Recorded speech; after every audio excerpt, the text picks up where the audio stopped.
ചില യാത്രകളെന്ന് പറയുന്നത് നമുക്ക് അതിമനോഹരമാക്കും. അതുപോലുള്ളൊരു യാത്രയായിരുന്നു ഈ ഒരു യാത്ര. നമ്മൾ പോകുന്നത് റിസോർട്ടിലേക്കാണ്. സിയാദ് ഖാൻ്റെ ഫാമിലി ആയിട്ടായിരുന്നു പോയിരുന്നത്.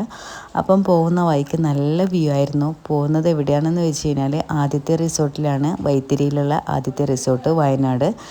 അവിടത്തേക്കുള്ള പോക്കായിരുന്നു. നല്ല അടിപൊളി മൊമെൻറ്റ്സ് ആയിരുന്നു. അടിപൊളിയായിരുന്നു കേട്ടോ. നല്ലതുപോലെ എൻജോയ് ആക്കിയിട്ടുണ്ട്. ഏത് യാത്രയാണെങ്കിലും നമ്മൾ നല്ലതുപോലെ എൻജോയ് ആക്കണം. അല്ലാതെ ചുമ്മാ ഒരു യാത്ര ചെയ്തുകൊണ്ട് വലിയ കാര്യം ഉണ്ടാവുമെന്ന് എനിക്ക് തോന്നാറില്ല കേട്ടോ. ഞാനിവിടെ എവിടെ പുറത്ത് പോകുന്നുണ്ടെങ്കിലും അത് നല്ലതുപോലെ എൻജോയ് ആക്കാറുണ്ട്. ഫ്രണ്ട്സ് ആയാലും ഫാമിലി ആയാലും നമ്മൾ മാത്രമായാലും എങ്ങനെയായാലും നല്ലതുപോലെ എൻജോയ് ആക്കാറുണ്ട്. അങ്ങനെ ആയിരിക്കണം ഒരു യാത്ര. അല്ലാതെ ചുമ്മാ പോയത് കൊണ്ട് വലിയ കാര്യം ഉണ്ടാവുമെന്ന് എനിക്ക് തോന്നാറില്ല കേട്ടോ. പിന്നെ ആദ്യത്തെ റിസോർട്ടിൽ പോയി ഉടനെ തന്നെ നമ്മളെ ബെഡ്റൂമും കാര്യങ്ങളൊക്കെ സെറ്റായി കിട്ടി. നല്ല ബെഡ്റൂമും കാര്യങ്ങളൊക്കെ ആയിരുന്നു. നല്ല ഫ്രഷ് ആയിരുന്നു കേട്ടോ. എന്ന് വെച്ച് കഴിഞ്ഞാൽ നമുക്ക് എല്ലാം ന്യൂ ആയിട്ട് തോന്നി. അതുകൊണ്ട് നല്ലതുപോലെ നമുക്ക് ഉപയോഗിക്കാനൊക്കെ നല്ല അടിപൊളിയായിട്ട് ഉണ്ടായി. പിന്നെ അവിടെ കുറേ ഗെയിം കാര്യങ്ങൾ കളിക്കേണ്ട ഒരു പ്ലേ ഗ്രൗണ്ട് ഉണ്ട്. പിന്നെ ഗെയിം കാര്യങ്ങൾ കളിക്കാനുള്ള ഒരു പ്ലേസ് ഉണ്ട്. പിന്നെ സ്വിമ്മിംഗ് പൂളുണ്ട്.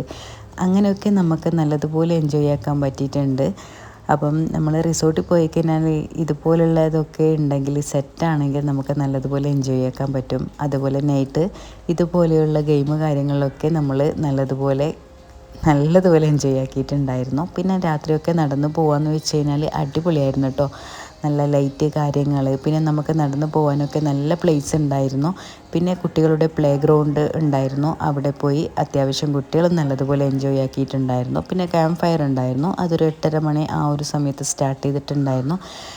അങ്ങനെ അതിലും നല്ലതുപോലെ പാട്ടൊക്കെ വെച്ച് കുട്ടികളും കാര്യങ്ങളൊക്കെ എല്ലാവരുമായിട്ട് ഡാൻസൊക്കെ കളിച്ചു. പിന്നെ ഫുഡ് കാര്യങ്ങൾ. പിന്നെ ഇവിടെ രാത്രി നിങ്ങൾ കിടന്ന് രാവിലെ തന്നെ എഴുന്നേൽക്കുമ്പോൾ തന്നെ നമ്മളുടെ കണി എന്ന് പറയുന്നത് ഈ ഒരാളെ ആയിരുന്നു കേട്ടോ. ഈ ഒരാൾ മാത്രമല്ല, പിറകെ കുറേ പേരുണ്ടായിരുന്നു. പിന്നെ അവിടെ ചായ ഉണ്ടാക്കേണ്ട സെറ്റായിരുന്നു. അപ്പോൾ റൂമിൽ തന്നെ ചായ ഉണ്ടാക്കേണ്ടതൊക്കെ സെറ്റപ്പ് ഉണ്ടായത് കൊണ്ട് നമ്മൾ ചായയൊക്കെ അത്യാവശ്യം ഉണ്ടാക്കി കുടിച്ചു.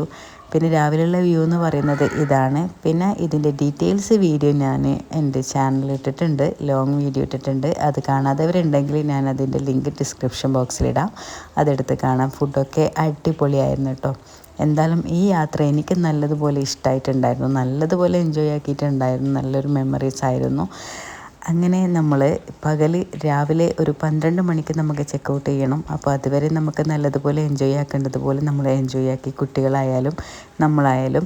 പിന്നെ അവിടെ ഏറുമാടം ഒക്കെ ഉണ്ട്. അവിടെയൊക്കെ രാവിലെ പോയി കാണാമെന്ന് വെച്ച് കഴിഞ്ഞാൽ നല്ല വ്യൂ ആയിരുന്നു. അങ്ങനെ നമ്മൾ അതൊക്കെ കഴിഞ്ഞ് നമ്മൾ വീട്ടിലേക്ക് തിരിക്കുകയാണ്. അപ്പോൾ ഇന്നത്തെ വീഡിയോ ഇത്രയേ ഉള്ളൂ. ടാറ്റാ.